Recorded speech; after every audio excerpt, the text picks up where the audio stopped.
지난 시간에 우리가 이제 디지털 아웃풋으로서 인풋으로서 이제 스위치들에 대해서 쭉 알아봤잖아요. 음, 그때 활용한 그 회로가 이겁니다. 그대로 해서 이 불이 켜지죠. 스위치를 여기다 우리가 꽂았을 때 스위치가 켜졌어요. 근데 스위치라는 것이 꼭 이렇게 누르며 켜지는 것만은 아닐 거예요. 다른 의미였어요. 그러니까 디지털 인풋으로서 그러니까 ON하고 OFF 되는 상황을 우리가 생각해 본다면 여러 가지 상황들이 있을 수 있을 겁니다. 여러분들 패키지에 들어있는 것 중에 이렇게 생긴 것이 있을 거예요. 이렇게 다리가 두 개 나와 있고 약간 원통형, 새로 된 원통형의 다리가 두 개 들어있는 이런 게 있을 거예요. 요거는 이제 틸트 스위치라는 건데요. 틸트란 이제 꺾는다는 얘기죠. 꺾는 스위치인데 이게 뭐냐면 한번 연결해 봅시다. 뭐 어려울 거 없습니다. 양쪽 단으로 연결을 하면 연결하자마자 불이 들어올 거예요. 불이 들어왔죠. 이걸 어떻게 끄냐 하면 언 상태가 된 거죠. 그럼 오프를 어떻게 하냐면 예를 들어서 이렇게 90도씩 딱딱 기울이면 오프가 됩니다. 켜졌죠? 꺼졌죠? 켜졌죠? 꺼졌죠? 켜졌죠? 자, 틸트 스위치는 이렇게 기울기를 감지해서 기울기가 어느 정도가 되면 이제 on, off가 되는 그런 스위치를 말합니다. 이게 그 틸트 스위치가 어떤 원리냐? 이 원리는 바로 이런 원리예요. 그러니까 이렇게 그 금속으로 된 그 조그마한 관 안에 다리가 두 개 나와 있고 거기에 또 금속으로 된 볼이 들어 있어요.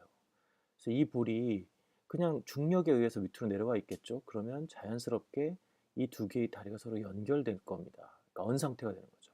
근데 이거를 어느 정도 각도로 기울이면 굴러 내려가서 떨어지겠죠. 떨어지면 이 사이에 전류가 흐르지 않게 돼서 오프 상태가 되는 겁니다. 그래서 on, off, on, off. 보통 이제 90도 가까이 거의 89도 그건 이제 스위치가 다른데 아주 간단한 형태의 그 스위치 형태의 볼을 이용해서 그 기울기 어느 정도 기울기 이상 되면 on, off 되게 하는 것입니다. 이것 말고도 이 틸트 스위치 말고도 뭐 다른 스위치들 많이 있을 수 있어요. 그 중에 여러분들이 익숙하게 알 수 있는 것 중에 하나가 자석 스위치인데 이거 이렇게 생긴 겁니다. 이거 이렇게 생긴 건 사실 이거랑 쌍이에요.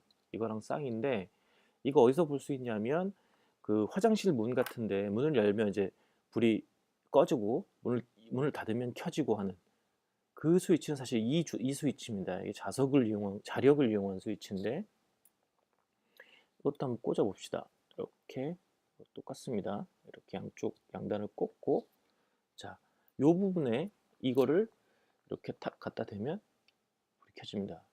아주 안 갖다 대도 아주 가까이만 가도 불이 켜지죠?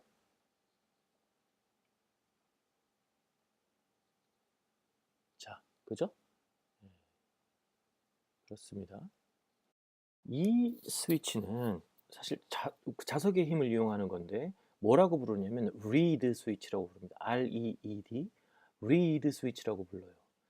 왜 read냐면 그 read 두 짝이 안에 들어가 있습니다. 저걸 까보면 안에 작은 유리관이 들어있고 유리관에 어떤 가스가 차 있고 거기에 얇은 쇠 조각이 두 개가 이렇게 들어가 있습니다. 떨어져 있는. 그러면 이렇게 하면 양쪽에다가 전류를 흘려보내주면 흐르지 않겠죠. 않는데 우리가 자석을 딱 갖다 대면 되는 순간 이 두 개의 금속이 따까딱 붙습니다. 자력에 의해서. 그래서 전류가 통하기 시작하는 거예요.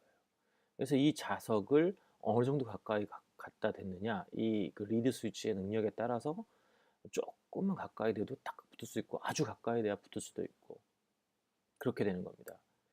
저 자석은 뭐 그 지금 패키지에는 안 들어 있을 수도 있는데 안 들어 있다면 리드 스위치 같은 걸 찾아서 한번 보고 그 한번 그 가격이 그렇게 비싸지 않아요. 그러니까 뭐 실험해 보고 싶은 사람은 실험해 보시죠. 이렇게 꼭 스위치를 누르지 않아도 그 스위치 원리는 디지털 인풋이기 때문에 on, off 상태로 되는 두 개의 그 스테이트를 갖는 것들은 모두 디지털 인풋이라고 할 수 있는 겁니다. 그래서 뭐 이거 가지고 이렇게 뭐 여러 가지 그냥 심심풀이 어떤 실험들을 해볼 수 있어요. 예를 들어서 뭐 여기다 일단 이런 거를 꽂아주고 중간에 꽂아주고,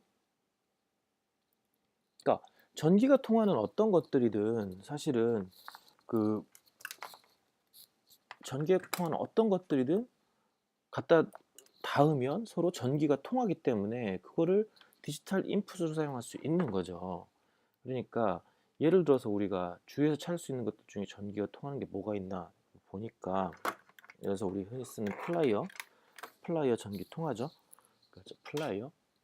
플라이어에다가 이거를 이제 살짝 한쪽 끝을 갖다 대고 이렇게, 그다음에 그 한쪽 끝을 뭐 내가 주위에 있는 것들 중에 뭐 찾을 수가 없어서 하여튼 뭐 이래서 이그 우리 그 스테이플러가 이렇게 있죠.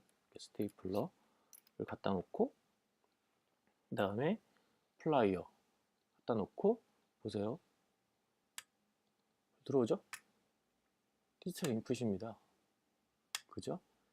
그러니까 이게 온 오프 되는 것이기 때문에 어떤 금속성, 전기가 통한 어떤 물질들을 서로 닿으면 전기가 서로 통하게 된다. 그래서 이 디지털 인풋 회로는, 이 회로는 비단 스위치에만 사용되는 게 아니라 그 스위치의 개념을 가진 어떤 것들에도 적용될 수 있고, 이 양단에 어떤 그 전기가 통할 수 있는 어떤 양단을 갖다 꽂으면 스위치 디지털 인풋으로 활용할 수 있다. 그러니까 아주 재미있는 어, 것들을 자작이라고 하죠. 자작할 수 있다. 자기가 그 상황을 잘 이해를 한다면 그렇습니다. 그래서 오늘은 그 디지털 인풋을 조금 확장해 생각해 봤고, 이거 말고도 스위치들은 굉장히 많은 종류가 있을 수 있어요. 그 스위치들을 그 디바이스 마트나 아니면 엘리파처번에 얘기했던 그런 데 가보면 여러 가지 종류의 스위치들이 있을 수 있습니다. 그런 것들의 기본적인 원리는 디지털 인풋 이회로를 크게 벗어나지 않는다. 물론 벗어나는 것도 있긴 하지만 이렇게 벗어나지 않는다. 그래서 오늘은 아주 간단하게 디지털 인풋을 좀 확장해서 한번 생각해 봤습니다.